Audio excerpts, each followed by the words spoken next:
السلام عليكم ورحمة الله وبركاته. بسم الله والحمد لله. أشهد أن لا إله إلا الله وأشهد أن محمد رسول الله. اللهم صل على سيدنا محمد وعلى آل سيدنا محمد أما بعد. فأعوذ بالله من الشيطان الرجيم. بسم الله الرحمن الرحيم. ذلك ومن يعظم شعائر الله فإنها من تقوى القلوب. صدق الله العلي العظيم. وقد قال سيدنا محمد صلى الله عليه وسلم: الحج المبرور ليس له جزاء إلا الجنة. صدق رسول الله صلى الله عليه وسلم. ബഹുമാനികളെ, ജലാലിയ ഹാജിമാർക്ക് ഖിദ്മത്തെടുക്കുക എന്ന ലക്ഷ്യത്തോടെ 15 വർഷക്കാലത്തോളമായി സ്ഥാപനത്തിൻ്റെ ജനറൽ സെക്രട്ടറി ബഷീർ മാസ്റ്ററുടെ നേതൃത്വത്തിൽ ഹജ്ജ് ക്ലാസും അവർക്കാവശ്യമായ ഗൈഡൻസും നൽകി സേവന രംഗത്ത് നിലകൊള്ളുകയാണ്. വളരെ വിശദമായി തന്നെ ഹജ്ജുമായി ബന്ധപ്പെട്ട എല്ലാ കാര്യങ്ങളെയും ഒന്നിലേറെ ക്ലാസ്സുകളിലൂടെ ക്യാമ്പ് രീതിയിൽ സംഘടിപ്പിച്ചുകൊണ്ടാണ് ഈ സേവനം തുടർന്നു വരുന്നത്.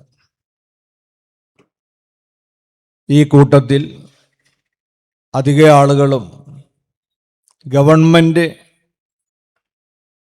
ഹജ്ജ് കമ്മിറ്റിയുടെ കീഴിൽ പോകുന്നവരായിരിക്കും. സ്വകാര്യ ഗ്രൂപ്പ് പോണോലൊന്ന് കൈപൊക്കിയാൽ അമ്മായിൻ്റെ ആനുപാതികം എന്നറിയാം.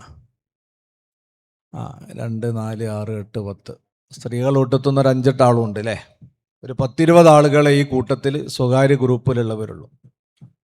ബാക്കിയൊക്കെ ഹജ്ജ് കമ്മിറ്റിയുടെ നേതൃത്വത്തിൽ പോകുന്നവരാണ്. ഇൻഷാ അല്ലാഹ് SYSൻ്റെ ഹാജിമാരുടെ കൂട്ടത്തിൽ പോകണമെന്ന് ആഗ്രഹിക്കുന്നുണ്ട്. അല്ലാഹു തആല നമ്മുടെ എല്ലാവരുടെയും യാത്ര അവൻ ഉദ്ദേശിച്ച, നമ്മളൊക്കെ ആഗ്രഹിച്ചതിലുപരി നല്ല രീതിയിൽ പൂർത്തീകരിച്ച് അമലുകളൊക്കെ ചെയ്ത് തിരിച്ചു വരാൻ നമുക്ക് അല്ലാഹു തൗഫീഖ് നൽകുമാറാകട്ടെ. ഞാനിപ്പോൾ ഒരു വിശദമായ പഠന ക്ലാസ്സിലേക്ക് പോകുന്നില്ല, അതൊക്കെ ബഷീർ മാസ്റ്റർ എടുക്കും. ആമുഖമെന്ന നിലക്ക് 1-2 കാര്യങ്ങൾ നിങ്ങളെ ശ്രദ്ധയിൽപ്പെടുത്തുന്നത്,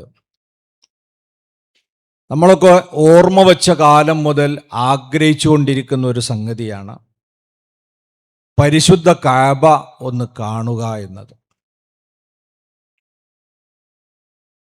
5 നേരത്തെ നിസ്കാരത്തിൽ നമ്മൾ അങ്ങോട്ടാണ് തിരിഞ്ഞു നിൽക്കുന്നത്. വുളു ചെയ്യാൻ പരമാവധി ഖിബലക്ക് കൊള്ളയാണ് നമ്മൾ തിരിഞ്ഞു നിൽക്കാറുള്ളത്. ഖുർആൻ ഓതാൻ, പ്രാർത്ഥന നടത്താനൊക്കെ സാധിക്കുന്ന സമയത്ത് ഖിബിലയിലേക്ക് തിരിയുന്നു.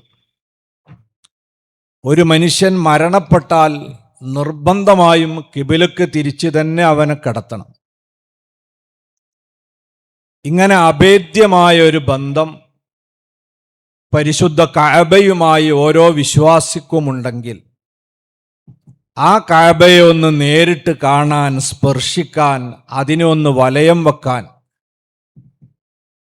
ചെറിയ പ്രായം മുതൽ നമ്മളൊക്കെ ആഗ്രഹിക്കുന്ന ഒരു കാര്യമാണ്. അതിനുള്ള ഒരവസരം ഇതാ നമ്മളെ തൊട്ടടുത്ത് വന്നു നിൽക്കുന്നു എന്ന് ഓർക്കുമ്പം എന്തെന്നില്ലാത്തൊരനുഭൂതിയും ആനന്ദവും ഈമാനിക ആവേശവുമൊക്കെ നമ്മളെ മനസ്സിലുണ്ടാകും. ഈ യാത്ര സാർത്ഥകമാകണമെങ്കിൽ, എല്ലാ അർത്ഥത്തിലും അതിൻ്റെ നേട്ടം നമുക്ക് കൈവരിക്കാനാകണമെങ്കിൽ ഇഖ്ലാസ് നമ്മൾ കൈമുതലാക്കണം. വമാ ഉമിറു ഇല്ലാ ലിയഅ്ബുദുല്ലാഹ മുഖ്ലിസീന ലഹുദ്ദീൻ. മതത്തിൻ്റെ ആചാരാനുഷ്ഠാനങ്ങൾ മുഴുവനും അള്ളാഹുവിൻ്റെ പ്രീതിക്ക് വേണ്ടി മാത്രം നിർവഹിക്കുക, ഇത് മാത്രമാണ് മനുഷ്യരോട് കൽപ്പിക്കപ്പെട്ടത് എന്ന് ഖുർആൻ പറയുന്നുണ്ട്. അതിൻ്റെ അപ്പുറത്തേക്കൊരു നിയ്യത്ത് നമ്മളെ മനസ്സിൽ വരാതിരിക്കണം. നമ്മൾ മദീനയിലേക്കും മക്കയിലേക്കും പോകുന്നത് അള്ളാഹുവിൻ്റെ പൊരുത്തത്തിന് വേണ്ടി മാത്രമാണ് എന്നതാണ് ഈ യാത്ര ലക്ഷ്യത്തിലെത്താനുള്ള ആദ്യത്തെ നിയ്യത്ത് എന്ന് പറയുന്നത്. പല ആളുകളുടെയും ചിന്തയിലേക്ക് ഈ യാത്രക്ക് അവസരം കിട്ടുമ്പം പല നിയ്യത്തും വരും. കുറേ കാലമായല്ലോ വിമാനം ഇങ്ങനെ മുകളിലൂടെ പോണ് അല്ലേ, നമ്മളടുത്തോടെല്ലാം ഇങ്ങനെ വട്ടിട്ട് പറക്കണം. ഒന്നുമില്ലെങ്കിൽ വിമാനത്തിലെങ്കിലും കയറാലോ അല്ലേ. ഹജ്ജ് യാത്രൻ്റെ അതൊന്നും നമ്മളെ അജണ്ട അല്ല. വിമാനത്തിൽ നമ്മൾ പോവാ, വിമാനത്തിൽ കയറുക എന്നത് അനുഭവിക്കാനല്ല നമ്മൾ ഹജ്ജിന് പോണത്. പിന്നെ നമ്മളെ മക്കളൊക്കെ ജിദ്ദയിലല്ലേ, മരക്കളൊക്കെ മദീനയിലുമാണ്. ഓലൊക്കെ റൂമിൽ പോയിട്ട് 3-4 ദിവസം താമസിക്കാലോ. അതൊന്നും നടക്കണ കാര്യമല്ല. എന്നാലും നമുക്കിങ്ങനെ തോന്നും. അങ്ങനെ കുടുംബക്കാരെ കാണാം, അവിടെ നാട്ടുകാരെ കാണാം. ഇങ്ങനത്തെ ഹിഡൻ അജണ്ടകളൊന്നും നമ്മളെ കൽബിലുണ്ടാകരുത്. പരമാവധി അവിടെ ലഭിക്കുന്ന 35-40 ദിവസങ്ങളാണെങ്കിൽ അത്, അല്ലെങ്കിൽ അതിനേക്കാൾ ചുരുങ്ങിയ ദിവസങ്ങൾ, അത് പരിപൂർണമായും സൽക്കർമ്മങ്ങൾ കൊണ്ട് ധന്യമാക്കണം എന്ന ഒരു നിയ്യത്ത് മാത്രം നമ്മളെ കൽബിലുണ്ടാകും. ഇതാണ് ആദ്യം ഹജ്ജിന് പോകാൻ ഉദ്ദേശിക്കുന്നവർ മനസ്സുകൊണ്ട് നടത്തേണ്ട ഒരു തീരുമാനം. അതോടൊപ്പം ഈ കർമ്മം നിർവഹിച്ചു കഴിഞ്ഞാൽ അള്ളാഹു നമുക്ക് തരുന്ന പ്രതിഫലത്തെക്കുറിച്ചാണ് നമ്മൾ ആഗ്രഹിക്കേണ്ടത്. നമ്മളെ ജീവിതത്തിനൊരു വലിയ ലക്ഷ്യമുണ്ട്.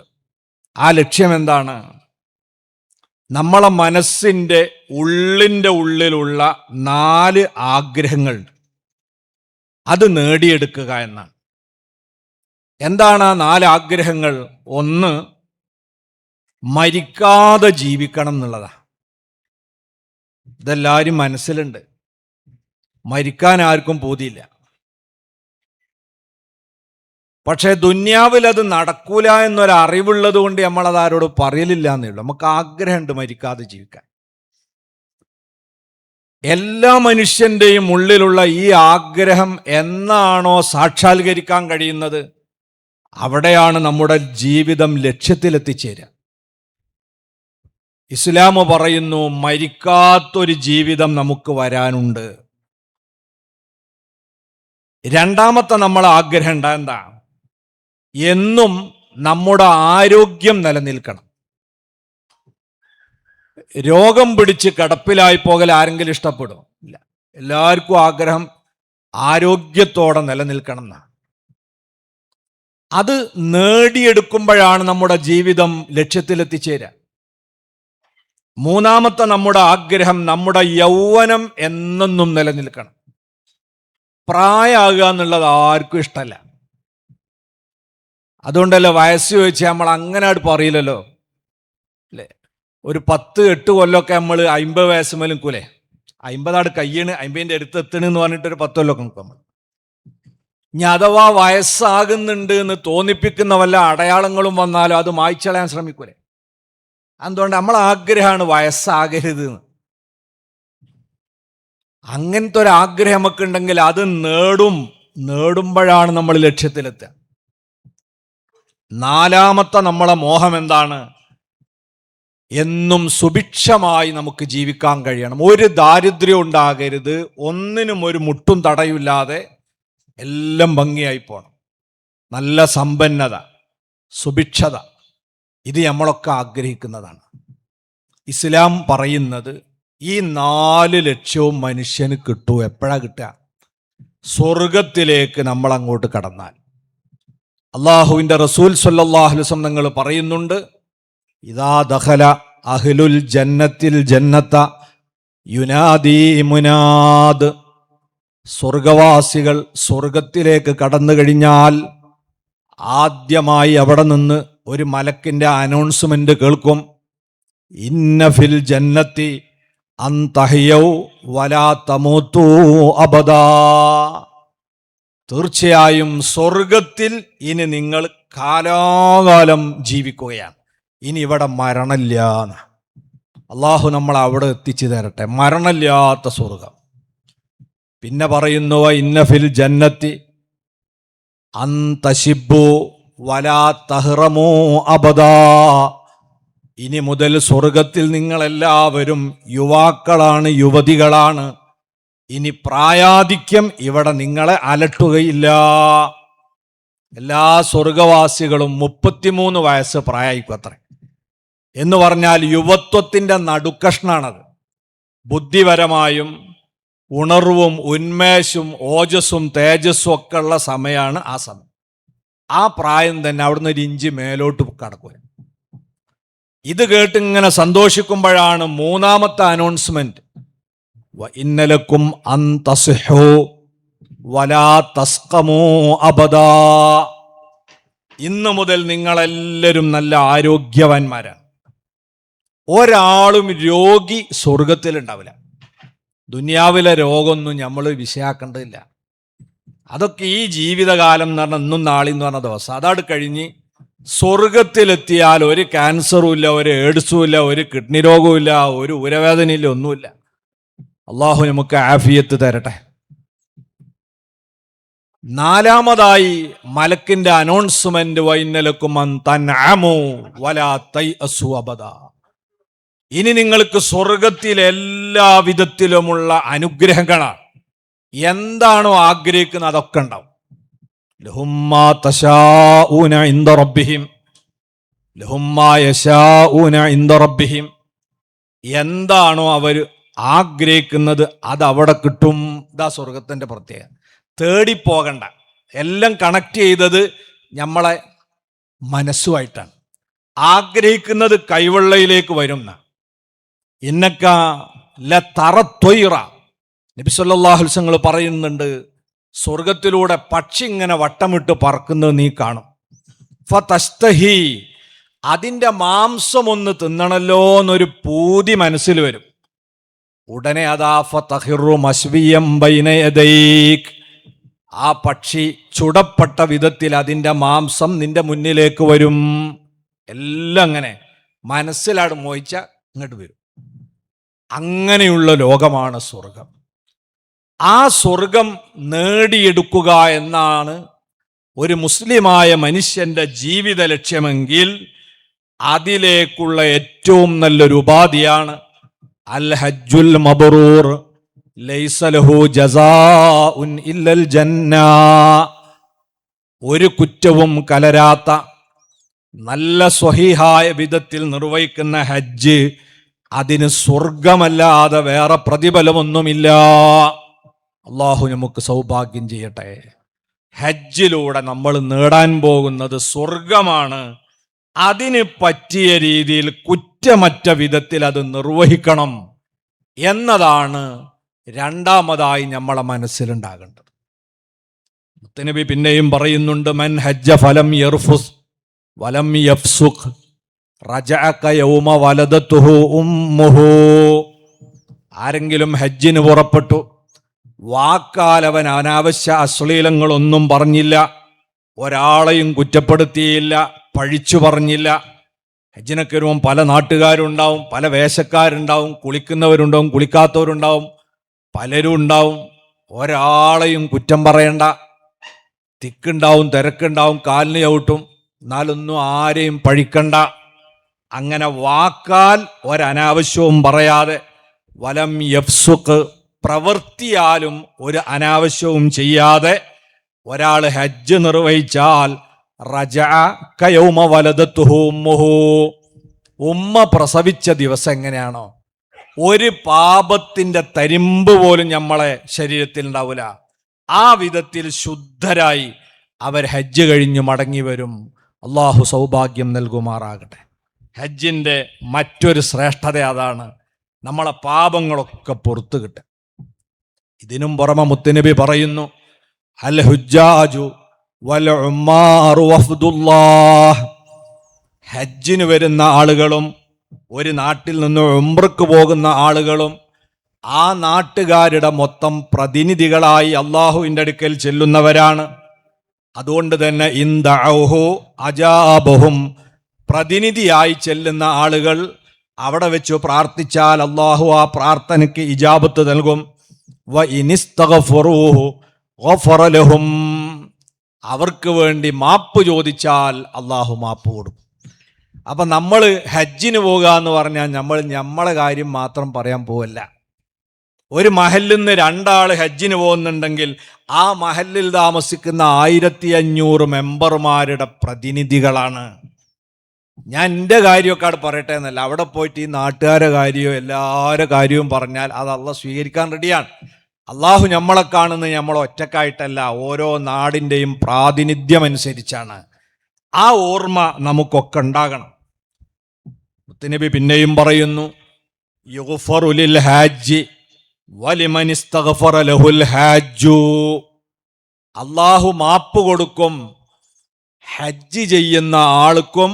ആ ഹാജ് ആർക്കൊക്കെ മാപ്പ് കൊടുക്കാൻ പറയുന്നുവോ അവർക്കും അള്ളാഹു തആല മാപ്പ് കൊടുക്കും. അതുകൊണ്ട് നമ്മൾ അവിടെ ചെന്നാൽ നമ്മളെല്ലാവർക്കും വേണ്ടി ദ്വാരക്കാം. പ്രത്യേകിച്ച് ഈ സ്ഥാപനവും ഇതുമായി ബന്ധപ്പെട്ട് പ്രവർത്തിക്കുന്ന, നിങ്ങൾക്ക് ഹിദമ ചെയ്യുന്ന ടീച്ചേഴ്സ് ഉണ്ട്, ഇവിടുത്തെ ബസ് ജീവനക്കാരുണ്ട്, ഇവിടുത്തെ അധ്യാപകന്മാരുണ്ട്, എല്ലാവരും നിങ്ങൾ ഓർക്കണം. അവിടെ ചെന്ന് നമ്മൾക്ക് വേണ്ടി പൊറുക്കലിനെ തേടുമ്പം നമ്മളെല്ലാവർക്കും വേണ്ടി പൊറുക്കലിനെ തേടുക. അത് അള്ളാഹു സ്വീകരിക്കാൻ റെഡിയാണ്. അബൂ മൂസൽ അശ്അരി റളിയല്ലാഹു നിന്ന് റിപ്പോർട്ട് ചെയ്യുന്ന ഹദീസിൽ പിന്നെയും കാണാം, അൽ ഹാജു യശ്ഫഉ ഫി 400 മിൻ അഹ്ലി ബൈത്തിഹി, ശരിയായ ഹജ്ജ് നിർവഹിച്ച ഒരു ഹാജിക്ക് തൻ്റെ കുടുംബത്തിൽപ്പെട്ട 400 പേരെ സ്വർഗത്തിലേക്ക് ശുപാർശ ചെയ്യാൻ അധികാരമുണ്ടെന്ന് മുഹമ്മദ് മുസ്തഫ സ്വല്ലല്ലാഹു അലൈഹി വസല്ലം. ഇമാം തൊബറാനി, ഹാക്കിം, ബസാർ ഇവരൊക്കെ റിപ്പോർട്ട് ചെയ്ത ഹദീസിൽ വന്നിട്ടുള്ളതാണ്. ഇതൊരു ചെറിയ സംഗതിയല്ല. നമ്മളൊരു 6 ലക്ഷം ഉറുപ്പ്യൊക്കെ ചിലവാക്കുന്നുണ്ടെന്ന് പറയുമ്പോൾ നഷ്ടവുമില്ല. ഇപ്പം ഭയങ്കര പൈസ, ഇല്ലാത്ത പൈസ, ഏതായാലും കൊടുത്തുപോയി പോവാ, അങ്ങനൊന്നും കരുതണ്ട. ഒരു 400 ആളെ സ്വർഗത്ത് കയറ്റാൻ പറ്റുമെങ്കിൽ ഒരു 70,000 ചിലവാക്കിയാൽ എന്താ? അല്ലാഹു തആല നമുക്ക് തൗഫീഖ് ചെയ്യട്ടെ. അപ്പം ഇത്ര വലിയ നേട്ടങ്ങളെയൊക്കെ മനസ്സിൽ കരുതി ഉഖ്റവിയായ വിജയം ലക്ഷ്യം വെച്ച് ഭൗതികമായ എല്ലാ താല്പര്യങ്ങളെയും മാറ്റിവെച്ചുകൊണ്ടാകണം ഹജ്ജ് കർമ്മത്തിനു വേണ്ടി നമ്മൾ മുന്നൊരുക്കം നടത്തേണ്ടത്. മൂന്നാമത്തൊരൊറ്റ കാര്യം കൂടെ പറഞ്ഞ് ഞാൻ അവസാനിപ്പിക്കുക. ഹജ്ജിനും ഉംറക്കും സിയാറത്തിനും ഒക്കെ പോകുമ്പം അതിൻ്റെ അകപ്പൊരുൾ നമ്മളൊന്ന് അറിയണം. എന്താണ് ഇതിൻ്റെ താല്പര്യം? സ്വർഗം കിട്ടാൻ വേറെയും കുറേ പരിപാടി ഉണ്ടല്ലോ. ഇങ്ങനെ ഒരു സ്ഥലത്തേക്ക് എല്ലാവരും കൂടി ആട്ടിത്തെളിച്ച് കൊണ്ടുപോയി അവിടെ നിന്ന് അങ്ങോട്ട് പായിപ്പിച്ച് ഇങ്ങോട്ട് പായിപ്പിച്ച് അവിടെ നിന്ന് റൗണ്ട് അടിക്കാൻ പറഞ്ഞ്, വട്ടം തിരിയാൻ പറഞ്ഞ്, കല്ലെടുത്തെറിയാൻ പറഞ്ഞ്, അവിടെ മീനയെ പോയി ടെൻ്റെറ്റി അവിടെ കൂടാൻ പറഞ്ഞു. എന്താണ് ഇതിൻ്റെ പിന്നിൽ? ഇതിൻ്റെ രഹസ്യം എന്താണ്? ഇവിടെയാണ് നമ്മൾ മനസ്സിലാക്കേണ്ടത്. നമ്മളെ ഈമാനിൻ്റെ ശരിയായ അളവ്, അതിൻ്റെ കൃത്യത, ഇത് പരിശോധിക്കുന്ന ഒരു കർമ്മം കൂടിയാണ് ഹജ്ജും ഉംറയും. അള്ളാഹു ഖുർആനിൽ ആവർത്തിച്ച് പഠിപ്പിക്കുന്ന ഒരു ചരിത്രമുണ്ട്. നിങ്ങൾ ഇങ്ങനെ ഓതുമ്പോൾ ഒക്കെ കാണാം, ഇബ്ലീസിന്റെ പേരും ആദം നബിന്റെ പേരും അല്ലേ? 25 തവണ ആദം നബി അലൈഹി സ്വലാത്തു വസ്സലാമിന്റെ പേര് ഖുർആൻ ആവർത്തിച്ച് പറയും. ഏകദേശം അതിൻ്റെ ഒക്കെ കൂടെ ഇബ്ലീസിന്റെ പേരും പറയുന്നുണ്ടാവും. 2 വിശ്വാസധാരയെ പരിചയപ്പെടുത്തുകയാണ് അള്ളാഹു തആല ആദം നബിയുടെയും ഇബ്ലീസിന്റെയും ചരിത്രത്തിലൂടെ ചെയ്യുന്നത്. ഒന്ന്, മലായിക്കത്തിലൂടെ അല്ലാഹു തആല പഠിപ്പിച്ച ഒരു വിശ്വാസത്തിൻ്റെ റൂട്ടുണ്ട്. മറ്റൊന്ന് പിശാചിലൂടെ, ഇബ്ലീസിലൂടെ പഠിപ്പിച്ച റൂട്ടുണ്ട്. അതെന്താ? നമ്മളെ അടിസ്ഥാന വിശ്വാസം ഈ ലോകത്തെ മുഴുവനും സൃഷ്ടിച്ചവൻ അള്ളാഹുവാണ്. ആ അള്ളാഹുവിനെ മാത്രമേ ആരാധിക്കാൻ പാടുള്ളൂ. ആരാധന എന്ന് പറഞ്ഞാൽ നമ്മൾ ചെയ്യുന്ന അങ്ങേയറ്റത്തെ ബഹുമാനവും ആദരവുമാണ്. അത് അള്ളാഹ്ക്ക് മാത്രമേ അർഹതയുള്ളൂ. അതിൻ്റെ അപ്പുറത്തുള്ള ബഹുമാനവും ആദരവും ഉസ്താദുമാർക്ക് കൊടുക്കണം, മാതാപിതാക്കൾ കൊടുക്കണം, പ്രായമുത്തവർക്ക് കൊടുക്കണം, നമ്മൾക്ക് അക്ഷരം പഠിപ്പിച്ചവർക്കൊക്കെ ആദരവും ബഹുമാനവും കൊടുക്കണം. എന്നാൽ പരമമായ ബഹുമാനവും ആദരവും അർഹിക്കുന്നത് പ്രപഞ്ചാധിപനായ അള്ളാഹു മാത്രമാണ്. കാരണം ദാലിക്കുമുല്ലാഹു റബ്ബുക്കും ലാ ഇലാഹ ഇല്ലാ ഹുവ ഖാലിഖു കുല്ലി ശൈഇൻ ഫഅ്ബുദൂഹ്. അവനാണ് നിങ്ങളുടെ രക്ഷിതാവ്. അവനല്ലാതൊരു ഇലാഹില്ല. കാരണം ഖാലിഖു കുല്ലി ശൈ, എല്ലാ ചരാചരങ്ങളെയും സൃഷ്ടിച്ചവൻ അവനാണ്. സൃഷ്ടികൾക്ക് ആരാധന കൊടുക്കുക എന്ന് പറഞ്ഞ വങ്കത്തമാണ്. നമ്മളെപ്പോലത്തെ മനുഷ്യന്മാരൊക്കെ ഇവിടെ ജനിച്ചിട്ടുണ്ടായി, അവരുണ്ടാണതിന് മുമ്പുണ്ട് ഈ ലോകം. പിന്നെ അങ്ങനെ ജനിച്ച ഒരാളെ നമ്മൾ ആരാധിക്കാം? സൂര്യനും ചന്ദ്രനും നക്ഷത്രവും ഭൂമിയും ആകാശവും ഒക്കെ സൃഷ്ടികളാണ്. അതിനൊന്നും ആരാധന എന്ന് പറയുന്ന പരമമായ ബഹുമാനത്തിന് അർഹതയില്ല. അതിൻ്റെ അർഹത ലോകം പടച്ച അള്ളാഹ്ക്ക് മാത്രമാണ്. ഇത് നമ്മളെ അടിസ്ഥാന വിശ്വാസമാണ്. അതോടൊപ്പം അല്ലാഹു സുബ്ഹാനഹു വ തആല ആദരിക്കാനും ബഹുമാനിക്കാനും പഠിപ്പിച്ച എല്ലാത്തിനെയും നമ്മൾ ആദരിക്കുകയും ബഹുമാനിക്കുകയും വേണം. ആരാധന അള്ളാഹ്ക്ക് കൊടുക്കുക, ആദരവ് ആർക്ക് കൊടുക്കണം? അള്ളാഹു ആദരിക്കാൻ പറഞ്ഞതിനൊക്കെ ആദരിക്കണം. അതിൽ ചെറിയ വീഴ്ച നമ്മൾ വരുത്തിയാൽ അത് നമ്മളെ ഈമാനിനെ ബാധിക്കുന്ന കാര്യമാണ്. ഇതാണ് ഇബ്ലീസിലൂടെ അള്ളാഹ് നമ്മളെ പഠിപ്പിച്ചത്. അല്ലാഹു സുബ്ഹാനഹു വ തആല പറഞ്ഞു, വലഖദ് കറംനാ ബനി ആദമ, അബുൽ ബശർ ആദം അലൈഹിസ്സലാത്തു വസ്സലാമിനെയും സന്താനങ്ങളെയും ഞാൻ ആദരിച്ചിരിക്കുന്നു. അള്ളാഹു ആദരിച്ച ആളാണ് ആദം നബി അലൈഹിസ്സലാമും മുഅ്മിനീങ്ങളായ അള്ളാഹുവിൻ്റെ അടിമകളും. ആ ആദരിച്ച ആദം നബിയെ അല്ലാഹു സുബ്ഹാനഹു വ തആല ആദരിക്കാനുള്ള കാരണം മലക്കുകളെയും ഇബ്ലീസിനെയും ബോധ്യപ്പെടുത്തി. അതെങ്ങനെ ബോധ്യപ്പെടുത്തിയത്? വഅല്ലമ ആദമൽ അസ്മാഅ കുല്ലഹ, ആദം നബി അലൈഹി സ്വലാത്തു വസ്സലാമിന് എല്ലാ അറിവുകളും അള്ളാഹു നൽകി. ആദരവിൻ്റെ ഏറ്റവും വലിയ യോഗ്യത അറിവാണ്. നല്ല വിവരം കൊടുത്തു. എന്നിട്ട് മലക്കുകളെ മുമ്പിലേക്ക് വിളിച്ചു വരുത്തി. ആദ്യം മലക്കുകളോട് ചിലതിനെക്കുറിച്ച് അള്ളാഹ് ചോദിച്ചു. മലക്കുകൾ കൈമലർത്തി, പടച്ചോനെ, നീ പഠിപ്പിച്ച വിവരമില്ലാത്തൊന്നും ഞങ്ങളെടുത്തില്ല, അതിൻ്റെ ഒന്നും മറുപടി ഇല്ലാറ്. അപ്പം ആദം നബിയോട് തുടർന്ന് അള്ളാഹ് ചോദിച്ചു. ആദം നബിയൊക്കെ മണിമണിയായി മറുപടി പറഞ്ഞു. അപ്പൊ എല്ലാവർക്കും ബോധ്യപ്പെട്ടു ആദം നബിയാണ് നല്ല വിവരമുള്ള ആള്. ഉടനെ അള്ളാഹു പറഞ്ഞു, മലക്കുകളെ, നിങ്ങൾ ആദം നബിനെ ബഹുമാനിക്കണം. ഉസ്ജുദൂലി ആദം, അതിന് നിങ്ങൾ ആദം നബിയുടെ മുമ്പിൽ ഒന്ന് സാഷ്ടാംഗം നമിക്കണം, നിങ്ങൾ സുജൂദ് ചെയ്യണം. ആദം നബിനെ ആദരിക്കണം എന്നാ പറഞ്ഞതിൻ്റെ അർത്ഥം. സുജൂദ് പറഞ്ഞാൽ നമ്മളെപ്പോലത്തെ കൈയും കാലുള്ളവരല്ലല്ലോ മലക്കുകൾ. അപ്പൊ ഏത് സുജൂദാന്ന് നമ്മൾ അറിയണ്ട. ആദം നബിനെ ബഹുമാനിക്കണം എന്ന് പറഞ്ഞു. മലക്കുകൾ എന്ത് ചെയ്തു? അള്ളാഹ് ബഹുമാനിക്കാൻ പറഞ്ഞാൽ പിന്നെ നോട്ടല്ല. ഫസജദൽ മലായികത്തു കുല്ലുഹും അജ്മഊൻ, സർവ മലക്കുകളും ആദം നബി അലൈഹി സ്വലാമിനെ ആദരിച്ച് സുജൂദ് ചെയ്തു. ഇല്ലാ ഇബ്ലീസ വഅബാ വസ്തക്ബറ വകാന മിനൽ കാഫിരീൻ. ഇബ്ലീസ് അതിന് കൂട്ടാക്കിയില്ല. അവൻ അഹങ്കരിച്ചു എന്ന് മാത്രല്ല, അവൻ, അള്ളാഹ് പറയുന്നു, അവൻ അവിശ്വാസികളിൽ പെട്ടുപോയി. ആരാണ് ഇബ്ലീസ്? നിങ്ങൾക്ക് അറിയില്ലേ? ഈ മലക്കുകളുടെ ഉസ്താദാ, മലക്കുകളുടെ ഗുരുനാഥനാണ്. ആകാശഭൂമികളിൽ ഇബ്ലീസ് അള്ളാഹ്ക്ക് വേണ്ടി സുജൂദ് ചെയ്യാത്ത സ്ഥലമല്ല. ഇങ്ങനത്തെ ഇബ്ലീസിന്റെ ഈമാൻ ഇതുകൊണ്ട് നഷ്ടപ്പെട്ടു പോയി എന്ന് ഖുർആൻ നമ്മളെ പഠിപ്പിക്കാൻ. എന്തേ ഇബ്ലീസ് ചെയ്ത തെറ്റ്? അള്ളാഹു ഇല്ല എന്ന നിരീശ്വരവാദം അവതരിപ്പിച്ചോ? ഇല്ല. അള്ളാഹിന്റെ കൂടെ വേറെയും ദൈവങ്ങളുണ്ട് എന്ന ബഹുദൈവ വിശ്വാസം പറഞ്ഞോ? ഇല്ല. ഞാൻ പടച്ചോനാണെന്ന് പറഞ്ഞോ? ഫറോവൊക്കെ പണ്ട് അങ്ങനെ പറഞ്ഞു, അന റബ്ബുക്കുമുൽ അഅ്ലാന്ന്, അല്ലേ, ഞാനാ വലിയ പടച്ചോന്ന് ഫറോവ പറഞ്ഞിട്ടുണ്ട്. ഇബ്ലീസ് അതും പറഞ്ഞിട്ടില്ല. മലക്കുകളുടെ കാര്യത്തിൽ മലക്കുകളല്ല ഇല്ല എന്ന് പറഞ്ഞോ? പ്രവാചകന്മാരെ നിഷേധിച്ചോ? ഖുർആനെ തള്ളിപ്പറഞ്ഞോ? അങ്ങനെ വിശ്വാസപരമായ ഒരു കാര്യത്തെയും തള്ളിപ്പറഞ്ഞില്ലെങ്കിലും അള്ളാഹു ബഹുമാനിച്ചതിനെ ബഹുമാനിക്കാൻ കൂട്ടാക്കാതെ വന്നതാണ് ഇബ്ലീസ് ശപിക്കപ്പെടാനും സ്വർഗത്തിൽ നിന്ന് പുറത്താക്കപ്പെടാനും കാരണമായതെങ്കിൽ മലക്കുകളുടെ റൂട്ട് ഏതാ? അള്ളാഹു മാത്രമേ ആരാധ്യനുള്ളൂ എന്ന് അടിയുറച്ച് വിശ്വസിക്കുന്നതോടൊപ്പം അള്ളാഹു ബഹുമാനിച്ചതിനൊക്കെ ബഹുമാനിക്കാനും ആദരിക്കാനും ഞങ്ങൾ സന്നദ്ധരാണ് എന്ന് പറയുന്ന വഴിയാണ്. ഈ ഒരു റൂട്ട് പ്രായോഗികമായി നമ്മളെ കൊണ്ട് പരിശീലിപ്പിക്കുകയാണ് ഹജ്ജിലൂടെ അള്ളാഹു ലക്ഷ്യം വെച്ചത്. ഹജ്ജിന്റെ ഓരോ കർമ്മങ്ങളെയും നിങ്ങൾ ആ നിലക്കൊന്ന് വായിച്ചു നോക്കും. അള്ളാഹു നമ്മളെ വിളിക്കുന്നത് എങ്ങനെയാണ്? വലില്ലാഹി അലന്നാസി ഹിജ്ജുൽ ബൈത്തി മനിസ്തത്വഅ ഇലൈഹി സബീലാ. ശാരീരിക സാമ്പത്തിക യാത്രാശേഷിയുള്ളവരൊക്കെ പരിശുദ്ധ കഅബയിൽ വന്ന് അള്ളാഹുവിന് വേണ്ടി ഹജ്ജ് നിർവഹിക്കണം. ആർക്ക് വേണ്ടിയാണ് ഹജ്ജ്? അള്ളാഹുവിന് വേണ്ടി. എന്നാൽ അവിടെ ചെന്ന് നമ്മളെ കൊണ്ട് ചെയ്യിപ്പിക്കുന്ന കർമ്മങ്ങളൊക്കെ ഏതാ? പല സൃഷ്ടികളെയും ബഹുമാനിക്കാനാണ്. ആദ്യം തന്നെ നമ്മൾ കഅബയിൽ എന്നാ ചെയ്യുന്നത്? തവാഫാണ്.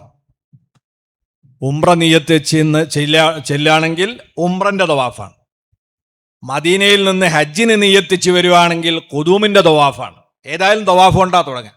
തവാഫ് എന്ന് പറഞ്ഞപ്പോൾ എന്താ? ഒരു 4 മൂലയുള്ളതാ ഈ രീതിയിലുള്ള കാബ. ഇതിൻ്റെ ചുറ്റും ഇടതുഭാഗം കാബനെ കൊള്ളയാക്കി 7 തവണ വലയം വെക്കണം. അതിൻ്റെ രീതി റൂട്ടൊക്കെ ഇവിടെ പറയും. ആ വലയം വെക്കലാണ് തവാഫ്. ഇതിപ്പോ സംഗതി എന്താ? ഇത് പടച്ചോനാ? ഈ കാബ എന്ന് പറഞ്ഞ കെട്ടിടം അള്ളാഹു ആണോ? അല്ല. പിന്നെ അതെന്താണ്? ഇന്ന അവ്വല ബൈത്തിൻ വുദിഅ ലിന്നാസി ലല്ലദീ ബിബക്കത്ത മുബാറകം വഹുദൽ ലിൽ ആലമീൻ ഫീഹി ആയാത്തും ബയ്യിനാത്തും മഖാമു ഇബ്രാഹീം. അള്ളാഹു പറയുന്നത് ലോകത്ത് ആദ്യമായി അള്ളാഹുവിനെ ആരാധിക്കാൻ വേണ്ടി നിർമ്മിക്കപ്പെട്ട പള്ളിയാണ്. മനുഷ്യരിൽ നിന്ന് അതിൻ്റെ നിർമ്മാണത്തിന് തുടക്കം കുറിച്ചത് അബുൽ ബഷർ ആദം അലൈഹിസ്സലാം തന്നെയാണ്. പുനരുദ്ധാരണം നടത്തിയത് ഇബ്രാഹിം നബിയും ഇസ്മായിൽ നബിയുമാണ്. മുത്തുനബി തങ്ങളും അവിടുത്തെ 35-ാമത്തെ വയസ്സിൽ കാബയുടെ നിർമ്മാണത്തിന് വേണ്ടി കല്ല് ചുമന്നിട്ടുണ്ട്. തർക്കം വന്നപ്പം ഹജറുൽ അസ്വദ് യഥാസ്ഥാനത്ത് സ്ഥാപിച്ചിട്ടുണ്ട്. ഇങ്ങനെ അമ്പിയാക്കള് നിർമ്മിച്ച ബർക്കത്താക്കപ്പെട്ട പള്ളി. ഇന്ന അവ്വല ബൈത്തിൻ വുദിഅ ലിന്നാസി ലല്ലദീ ബിബക്ക മുബാറക്കൻ, ബർക്കത്തുള്ള പള്ളി. ബർക്കത്ത് എന്ന് പറഞ്ഞ ഒരു സാധനം ഉണ്ട് ഇസ്ലാമിൽ. എന്നിട്ട് അല്ലാഹു പറയുന്നു ഫീഹി ആയാത്തും ബയ്യിനാത്ത്, നിരവധി ദൃഷ്ടാന്തങ്ങൾ അവിടെ ഉണ്ട്. അതിൽപ്പെട്ട ഒന്നാണ് സംസം. നിങ്ങൾ ആലോചിച്ച് നോക്കൂ, നമ്മൾക്കൊരു കേരള 6 മാസം മഴ കിട്ടുന്ന 10-44 നദികളുള്ള ഒരു നാടാണ്. നമ്മളൊക്കെ കല്യാണം ഉണ്ടാവുമ്പോൾ നമ്മളെ കിണറിൽ ഓരോ ഗ്ലാസ് വെള്ളം കല്യാണത്തിനൊന്നൊക്കെ കൊടുക്കാൻ നമ്മളെ കിണർ പറ്റിപ്പോയില്ലേ? അവിടങ്ങൾ ചെന്ന് നോക്ക്, ലക്ഷോപലക്ഷം ജനങ്ങൾ വന്നിട്ട് വയറ് നിറയെ കുടിക്കുകയാണ് സംസം. മദീനയിൽ പോണവർക്ക് അവിടെയും ലഭ്യമാക്കുകയാണ്. നാട്ടിൽ പോരുന്നോല് 10-15 കിലോ ലഗേജാക്കി ഇങ്ങോട്ട് കൊണ്ടുവരികയാണ്.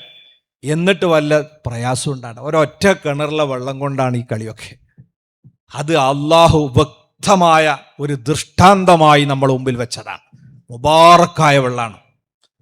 അതുപോലെ തന്നെയാണ് മഖാമു ഇബ്രാഹിം. ഇബ്രാഹിം നബി അലൈഹിസ്സലാം ചവിട്ടി മഹാന്റെ കാൽപ്പാട് പതിഞ്ഞ ഒരു കല്ല്. മഹാന്മാരുടെ ആസാറുകളാണത്. ഇതെല്ലാമുള്ള ഹിജ്ർ ഇസ്മായിൽ എന്ന് പറയുന്ന സ്ഥലമുള്ള ആ പരിശുദ്ധമായ മുബാറക്കായ വീടാണ് ഇത്. ആ വീടിന് ചുറ്റും നമ്മൾ അതിൻ്റെ ബർക്കത്തെടുത്തുകൊണ്ട് ഇങ്ങനെ വലയം വെക്കുക. അപ്പൊ ഒരു സൃഷ്ടിയെയാണ് നമ്മൾ ആദരിക്കുന്നത്. ഇനി ആ തവാഫ് തുടങ്ങുമ്പം തന്നെ നിങ്ങൾ നോക്ക്, എവിടുന്ന് തുടങ്ങണം? ഹജറുൽ അസ്വദ് എന്ന് തുടങ്ങണം എന്നാണ്. ഹജറുൽ അസ്വദ് എന്ന് പറഞ്ഞ സാധനം എന്താ? ഒരു ചെറിയ കല്ല. ആ കല്ലിന്റെ പ്രത്യേകത എന്താണ്? അബുൽ ബഷർ ആദം അലൈഹി സ്വലാത്തു വസ്സലാം സ്വർഗത്തിൽ നിന്ന് വരുമ്പം കൊണ്ടുവന്ന കല്ലാണത്. ആദം നബി മുതൽ മുത്തുനബി തങ്ങൾ വരെയുള്ള അമ്പിയാക്കൾ ചുംബനമർപ്പിച്ച കല്ലാണ്. മഹാനായ നബി കരീം സല്ലല്ലാഹു അലൈഹി വസല്ലം തങ്ങൾ ഉമർ ഖത്താബ് തങ്ങളോട് പറയുന്നു, ഹജറുൽ അസ്വദിന്റെ സമീപത്ത് നിൽക്കുമ്പം ഉമറേ, കണ്ണ് നിറഞ്ഞ് പ്രാർത്ഥിക്കേണ്ട സ്ഥലമാണിത്. ഹജറുൽ അസ്വദിന്റെ അടുത്തുനിന്ന് ദ്വാരുന്നാൽ അള്ളാഹു തആല ഇജാബത്ത് തരുന്ന ബർക്കത്തെടുക്കുകയാണ്. അതിനുവേണ്ടി ക്യൂ നിൽക്കണ കാണങ്ങൾക്ക് തിക്കും തിരക്കും കൂട്ടി ആൾക്കാർ ഇങ്ങനെ നിൽക്കും ആ കല്ലൊന്ന് തൊട്ടുമുത്താൻ. എന്താ നമ്മളെ വിശ്വാസം? നബി സല്ലല്ലാഹു അലൈഹി വസല്ലം നിങ്ങൾ പറഞ്ഞിട്ടുണ്ട്, അതിനെ ചുംബിക്കുന്നവർക്ക് അത് പരലോകത്ത് ശുപാർശകനാകും. അപ്പൊ ഈ ബർക്കത്തെടുക്കലാണ് അല്ലാഹ് ബഹുമാനിച്ച മഹാന്മാരും അവരുമായി ബന്ധപ്പെട്ടതും നമ്മൾ ആദരിക്കണം എന്ന സന്ദേശമാണത്. അങ്ങനെ 7 തവാഫ് കഴിഞ്ഞാൽ പിന്നെ 2 റക്അത്ത് സുന്നത്ത് നിസ്കരിക്കണം. അതിന് അള്ളാഹ്ക്കൊരു നിർദ്ദേശം ഉണ്ട്. എന്താ? വത്തഖിദൂ മിൻ മഖാമി ഇബ്രാഹിമ മുസല്ലാ. കഅബയുടെ കിഴക്ക് ഭാഗത്താണ് ഇബ്രാഹിം മഖാമുള്ളത്. അതേ ഭാഗത്താണ് സംസം ഉള്ളത്. കഅബയുടെ കിഴക്ക് ഭാഗത്ത് തന്നെയാണ് വാതിലുള്ളത്. ഏറ്റവും ശ്രേഷ്ഠമായ ഭാഗം ഏതാ? കഅബ. ഇത് കിഴക്ക് ഭാഗം. നമ്മൾ വെറുതെ അവിടെ ഇത്തിക്കാഫൊക്കെ ഇരിക്കാൻ ഉദ്ദേശിക്കുമ്പോൾ ആ ഭാഗത്ത് പോയി ഇരിക്കലാണ് നല്ലത്. അപ്പൊ കാബയിൽ നിന്നൊരു 15 മീറ്റർ അകലത്തിൽ ഒരാളെക്കാൾ ഉയരമുള്ള വെടിയേൽക്കാത്തൊരു ചില്ലിന്റെ ഉള്ളിലാണ് മഖാമു ഇബ്രാഹിം ഉള്ളത്. മഖാം ഇബ്രാഹിം എന്ന് പറഞ്ഞാൽ ചെറിയൊരു കല്ല. കാബ നിർമ്മിക്കുമ്പോൾ ഇബ്രാഹിം നബി കയറി നിന്നു. ഇബ്രാഹിം നബിന്റെ കാലിന്റെ 2 പാദങ്ങളും അതിൽ പതിഞ്ഞു കിടക്കുന്നത് ഇപ്പോഴും നോക്കിയാൽ നമുക്ക് കാണാം. അള്ളാഹു തആല കാണാൻ തൗഫീക്ക് ചെയ്യട്ടെ. ഖുർആൻ പറയാണ്, നിങ്ങൾ ആ കല്ലിന് നിങ്ങളുടെയും കാബയുടെയും ഇടയിലാകും വിധം നിന്ന് നിസ്കരിക്കണം. അങ്ങനെ നിസ്കരിക്കുമ്പോൾ നമുക്കൊക്കെ തോന്നും ഞാൻ ഇപ്പം ഇബ്രാഹിം നബിനെ ആരാധിക്കാണ്. അത് തോന്നൂല. കാരണം നമ്മൾ ആരാധ്യൻ ആരാന്നാ പഠിച്ചത്? ലോകം പടച്ച അള്ളാഹുവാണ്. ഇബ്രാഹിം നബി ആരാ? അള്ളാഹിന്റെ പടപ്പാണ്, അള്ളാഹിന്റെ ഖലീലാണ്, അള്ളാഹിന്റെ സൃഷ്ടിയാണ്. പക്ഷെ അള്ളാഹു ആദരിക്കാൻ പറഞ്ഞ ഒരു മഹാന്റെ പാദസ്പർശനമേറ്റ ഒരു കല്ലിന്റെ ചാരത്ത് വെച്ച് നമ്മൾ നിസ്കരിച്ചാൽ അതില്ലാത്തൊരു സ്ഥലത്ത് പോയി നിസ്കരിക്കുന്നതിനേക്കാൾ ഈ മഹാന്റെ ബർക്കത്ത് കൊണ്ട് അള്ളാഹു നമ്മളെ നിസ്കാരം സ്വീകരിക്കും. ഇതല്ലേ നമ്മൾ വിശ്വാസം? നമ്മൾ ഈ കല്ലിന്റെ അടുത്ത് നിന്ന് ദ്വാരുന്നാൽ അതില്ലാത്തൊരു സ്ഥലത്ത് പോയി ദ്വാ ചെയ്യുന്നതിനേക്കാൾ ഈ മഹാന്റെ ബർക്കത്ത് കൊണ്ട് അള്ളാഹു നമ്മളെ പ്രാർത്ഥന സ്വീകരിക്കുമെന്നല്ലേ? അപ്പൊ ആരാധന അള്ളാഹുവിന് മാത്രമാണ്. പക്ഷേ അള്ളാഹു ആദരിക്കാൻ പറഞ്ഞ മഹാന്മാരെയും അവരുടെ ആസാറുകളെയും ആദരിക്കുക എന്നത് ഈമാനിന്റെ അടയാളമാണ്. അതിന് ഒരാള് മനസ്സ് കൂട്ടാക്കുന്നില്ല. ഓനിങ്ങനെ തോന്നാ ഇതൊരു പ്രതിമയാണോ, ഇതൊരു ബിംബാണോ? അങ്ങനെ തോന്നേണ്ട ആവശ്യമില്ല. അത് പ്രതിബിംബമൊന്നുമല്ല, അത് വിശ്വാസം അനുസരിച്ചാ മാറുക. നമ്മൾ വിശ്വസിക്കുന്നത് അള്ളാഹിന്റെ ഖലീലാണ്, മഹാന്മാരുടെ ആസാറുകളാണ്, അതിൻ്റെ ബർക്കത്തെടുക്കുകയാണ്.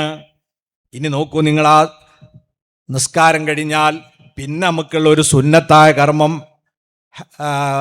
സംസം കുടിക്കലാണ്. സംസം എപ്പോഴും കുടിക്കുക, പക്ഷേ തവാഫിൻ്റെ സുന്നത്ത് കഴിഞ്ഞതിന് ശേഷം സംസം കുടിക്കൽ പ്രത്യേകം സുന്നത്തുണ്ട്. അത് കഴിഞ്ഞിട്ട് നമ്മൾ സഅയ് ചെയ്യാൻ പോവാ. അതും നേരത്തെ പറഞ്ഞല്ലോ, ബർക്കത്തെടുക്കലാണ്. മാ ഉ സംസം ലിമാ ശുരിബ, എന്തു ഉദ്ദേശിച്ചാണോ സംസം കുടിക്കുന്നത് അത് അതിനുള്ളതാണ്. അതിൻ്റെ ഒക്കെ വിശദീകരണം ഇൻഷാ അല്ലാഹ് വരും. അപ്പൊ ആ സംസം നമ്മൾ വയറ് നിറയെ കുടിക്കുക. അത് മഹാന്മാരുടെ ബർക്കത്തായ വെള്ളമാണ്, ബർക്കത്തെടുക്കലാണ് അവിടെ ഒക്കെ. അത് കഴിഞ്ഞാൽ നേരെ നമ്മൾ സൊഫയിലേക്ക് പോകുന്നു. ഇന്ന സൊഫാ വൽ മർവത മിൻ ശആഇരില്ലാഹ് ഫമൻ ഹജ്ജൽ ബൈത അവ ഇഅ്തമറ ഫലാ ജുനാഹ അലൈഹി അൻ യതവഫ ബിഹിമാ ഫമൻ തതവഅ ഖൈറൻ ഫഇന്നല്ലാഹ ശാകിറുൻ അലീം. സഫ എന്ന കുന്നും മർവ എന്ന മലയും അള്ളാഹുവിൻ്റെ ദീനിന്റെ അടയാളങ്ങളാണ്. എങ്ങനെ ദീനിന്റെ അടയാളങ്ങളായി? വലിയത്തുല്ലാഹി ബീവി ഹാജർ റളിയല്ലാഹു അൻഹ, ഇസ്മായിൽ നബി അലൈഹി സ്വലാമിന്റെ ഉമ്മ. ആ മഹദി 7 തവണ തലങ്ങും വിലങ്ങും ഓടിയ സ്ഥലമാണ് സഫ മർവ എന്നാണ്. മഹാന്മാരെ പാദസ്പർശനമേറ്റ സ്ഥലമാണ്. ആ കുന്നിൽ കയറി അതിൻ്റെ താഴ്വരയിലൂടെ നടന്ന് നമ്മൾ നടത്തുന്ന പ്രാർത്ഥന അള്ളാഹു പ്രത്യേകം സ്വീകരിക്കുന്ന.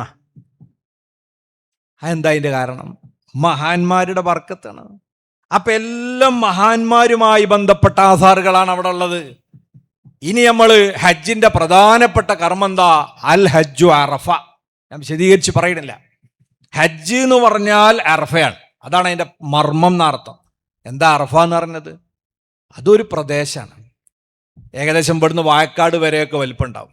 അതിനേക്കാളും കുറച്ചുകൂടി ഉണ്ടാവും ചിലപ്പോൾ. വലിയൊരു പ്രദേശം. അറഫ മൈതാനി തെരഞ്ഞിങ്ങനെ പോകണ്ടെങ്കിൽ അറഫ മൈതാനി എന്ന് പറഞ്ഞിട്ട് ഒരു പന്തളി കണ്ടൊന്നും അവിടെ കാണൂല. അതൊരു ഏരിയ, ഒരു പ്രദേശമാണ്. ആ പ്രദേശത്ത് എവിടെയെങ്കിലും അറഫ ദിവസത്തിൽ ഒരു സെക്കൻഡ് നമ്മൾ ഉണ്ടായാൽ നമുക്ക് ഹജ്ജ് കിട്ടും. എന്താണ് അതിൻ്റെ ചരിത്ര പശ്ചാത്തലം? അബുൽ ബഷർ ആദം അലൈഹി സ്വലാത്തു വസ്സലാമിനെയും ഹവ്വാ റളിയല്ലാഹുവിനെയും സ്വർഗത്തിൽ നിന്നുള്ള ഭൂമിയിലേക്ക് ഇറക്കിയത് 2 ഇടത്താണ്. ആദം നബി ഇന്ത്യയിലും ഹവ്വാ ബീവി ജിദ്ദയിലുമാണ് എത്തിയത്. ജദ്ദ എന്നാണ് അതിൻ്റെ അർത്ഥം. ജദ്ദ പറഞ്ഞാൽ വല്യമ്മ എന്നാ. വല്യമ്മ വന്ന നാടിൻ്റെ പേരാണ് ജദ്ദ. നമ്മൾ പറഞ്ഞ് ജിദ്ദ എന്നായതാ. അവിടെ ഒരു മക്ബറ തന്നെ കാണാം, വലിയ മക്ബറത്തു ഹവ്വാ എന്ന് പറഞ്ഞിട്ട് ബോർഡ് വെച്ചിട്ടുള്ള ജിദ്ദയിൽ വലിയ മക്ബറാണ്. അള്ളാഹ് പറഞ്ഞു നിങ്ങൾ നടന്നോളി, നിങ്ങൾക്ക് പരസ്പരം കാണാം. അങ്ങനെ വല്യമ്മയും വല്യാപ്പയും ജീവിതത്തിൽ ആദ്യം ഭൂമിയിൽ ഒരുമിച്ച് കൂടിയ സ്ഥലമാണ് ഈ അറഫ എന്ന് പറഞ്ഞ സ്ഥലം. അതിൻ്റെ വൈകാരിക തലങ്ങളെന്ന് ആലോചിച്ച് നോക്കി. ആ ഉമ്മൻ്റെയും ബാപ്പൻ്റെയും മക്കളെ വ്യത്യസ്ത ഭൂഖണ്ഡങ്ങളിൽ നിന്ന് വർഷത്തിലൊരിക്കൽ ആ ഭൂമിയിൽ എത്തിച്ചേരുമ്പം വല്യാപ്പനും വല്യമാനും ഓർക്കാതെക്കാൻ പറ്റും? നമുക്ക് കഴിയില്ല. അതാ മഹാന്മാരുടെ സ്മരണകളാണ് ഹജ്ജിൻ്റെ ഓരോ കർമ്മവും. പിന്നെ നമ്മൾ അന്ന് മുസ്ദലിഫയിൽ രാപ്പാർക്കണം എന്നാണ്. അതെന്താ കാരണം? അന്ന് വല്യാപ്പയും വല്യമ്മയും അന്ത്യം ഉറങ്ങിയ സ്ഥലം അതാണ്.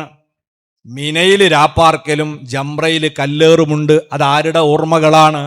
ഇബ്രാഹിം നബി അലൈഹി സ്വലാം, ഇസ്മായിൽ നബി അലൈഹി സ്വലാം, ഹാജർ ബീവിയുടെ ഓർമ്മകളാണ്. ചരിത്രമൊന്നും ഞാൻ പറയണില്ല. ഇതൊക്കെ വിശദീകരിച്ചുകൊണ്ട് ഖുർആൻ സൂറത്ത് ഹജ്ജിൽ പറയുന്നു, ദാലിക, ഇതെന്താ? അള്ളാഹ്ക്ക് വേണ്ടി ഹജ്ജ് ചെയ്യണം എന്ന് പറഞ്ഞ് വിളിച്ചു കൊണ്ടുപോയി നിങ്ങളെ കൊണ്ട് ചെയ്യിപ്പിച്ച പരിപാടി മൊത്തത്തിലേതാ? മഹാന്മാരുടെ സ്മരണകളും ഓർമ്മകളും ആസാർ കൊണ്ട് ബർക്കത്തെടുക്കലുമാണല്ലോ. അതിൻ്റെ കാരണം വമൻ യുഅള്ളിം ശആഇറല്ലാഹി ഫഇന്നഹാ മിൻ തഖ്വൽ ഖുലൂബ്. അള്ളാഹുവിൻ്റെ ദീനിൻ്റെ അടയാളങ്ങളെ ആര് ബഹുമാനിക്കുന്നുവോ അതവൻ്റെ ഹൃദയത്തിൽ ശരിയായ ഈമാനും തഖ്വയും ഉണ്ടെന്നതിൻ്റെ അടയാളമാകുന്നു. അപ്പോൾ ഒരാളെ ഈമാൻ കറകളഞ്ഞതാണോ, കുറ്റം തീർന്നതാണോ, കാപഢ്യമില്ലാത്തതാണോ എന്ന് വേർതിരിച്ചറിയാനുള്ള മാനദണ്ഡം അള്ളാഹു ആദരിച്ചതിന് ആദരിക്കലും ബഹുമാനിക്കലുമാണ്. അതാണ് മലക്കുകളിലൂടെ പ്രകടമായത്. അതൊക്കെ വീരാരാധനയാണ്, ബഹുദൈവാരാധനയാണ്, ശിർക്കാണ്, കുഫ്റാണ്, ബിദ്അത്താണെന്ന് പറഞ്ഞ് അള്ള ബഹുമാനിച്ച ഒന്നിനെയും ബഹുമാനിക്കൂല, അള്ള ബർക്കത്ത് നിശ്ചയിച്ച ഒന്നും ഞങ്ങൾ എടുക്കൂല എന്ന് പറഞ്ഞ് കാബയിൽ ചെന്നാൽ അതൊക്കെ കൊടിമരത്തിന് സല്യൂട്ട് അടിക്കണമായില്ല. ഒരു കാര്യത്തിലുണ്ടാവില്ല, ഒരു കാര്യവും ഉണ്ടാവില്ല. അപ്പം നമ്മൾ ഈ ഈമാൻ നമ്മൾ ഉറപ്പിക്കണം. അതാണ് നമ്മളുടെ ഹജ്ജിൻ്റെയും ഉംറയുടെ ഒക്കെ മർമ്മം. ആ വിശ്വാസമൊക്കെ ഉറപ്പിച്ച് നല്ല ഭക്തി പുരസരം കർമ്മങ്ങളൊക്കെ നിർവഹിച്ച് ഇൻഷാ അല്ലാഹ് നമുക്ക് തിരിച്ചു വരണം. അർഹമുർ-റാഹിമീനായ റബ്ബ് നമുക്കതിന് തൗഫീഖ് നൽകുമാറാകട്ടെ എന്ന് മാത്രം പറഞ്ഞ് ഈ ക്ലാസ് ഇനിയും ഇൻഷാ അല്ലാഹ് തുടരും. അതിൻ്റെ ഉദ്ഘാടന കർമ്മം നിർവഹിച്ചുകൊണ്ട് ബഷീർ മാസ്ക്ക് ക്ലാസ് എടുക്കാൻ വേണ്ടി ഒഴിഞ്ഞു കൊടുക്കുന്നു. ദുആ വസിയത്തോടെ അസ്സലാമു അലൈക്കും.